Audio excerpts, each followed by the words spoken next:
ถ้าหัวใจน้องยังไม่แน่ รู้ไหมใจพี่อ่อนแอเป็นโรคแพ้สัญญาลอยลอยสัญญาให้ไว้กี่ครั้งก็พังบ่อยๆพี่หรืออุตส่าห์หลงคอยหน้าใจน้อยคอยเธอทุกทีสัญญาจริงจังให้ความหวังที่ฝังใจมันจะรักกับพี่ยืนนานปากหวานยืนยันทั้งปีแต่งงานเมื่อพร้อม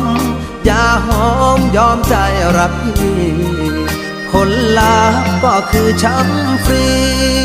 คนดีไม่มีสัจจาสัญญาเอ่ยมาแล้วก็ลาจากเหลือไว้เพียงซากกากคำหวานบั่นทอนชีวาเห็นเธอดีจากแทบไม่อยากจะเชื่อสายตาพี่เสียดายเวลาที่คอยหาแล้วมาเป็น